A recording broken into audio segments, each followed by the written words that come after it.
कृपा निधान रउआ जगत का दाता हई। कृपा निधान रउआ जगत का दाता हई। करुणा निधान रउआ करुणा का दाता हई। करुणा निधान रउआ करुणा का दाता हई। भव से अपार जननी करुणा का सागर हई। भव से अपार जननी करुणा का सागर हई। शेर पर सवार जननी करुणा का दाता हई। शेर पर सवार जननी करुणा का दाता हई। तोहर दुआरे मैया अंधा पुकारी ले। तोहर दुआरे मैया अंधा पुकारी ले।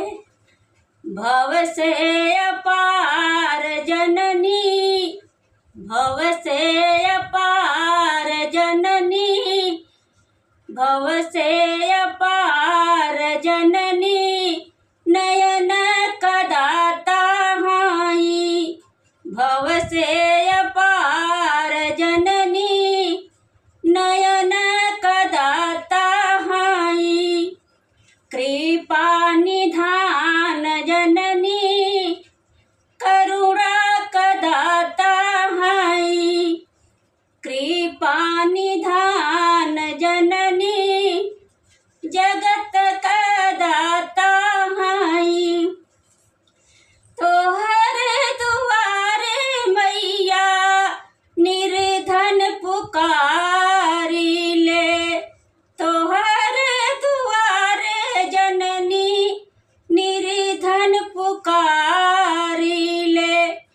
भव से अपार जननी संपत का दाता हई। भव से अपार जननी संपत का दाता हई। कृपा निधान जननी जगत का दाता हई। कृपा निधान जननी जगत का दाता हई।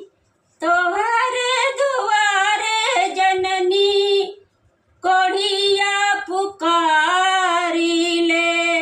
तोहर दुआरे जननी कोढ़िया पुकारी ले। भव से अपार जननी काया का दाता हई। भव से अपार जननी काया का दाता हई। कृपा निधान जननी जगत का दाता हई। तोहर दुआरे जननी बालक पुकारी ले। भव से अपार जननी विद्या का दाता हई। भव से अपार जननी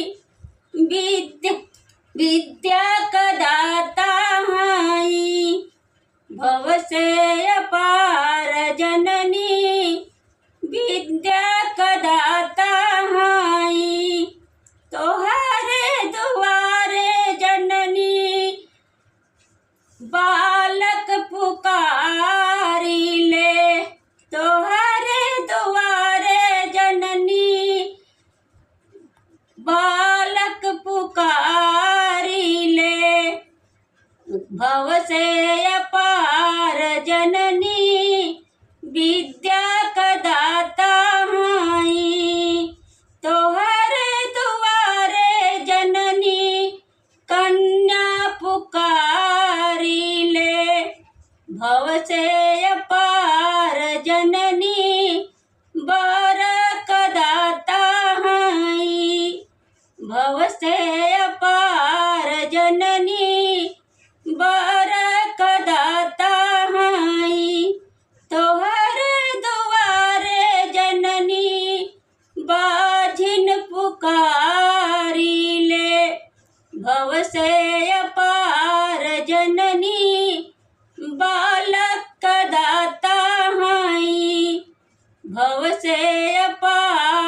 नमस्कार, धन्यवाद।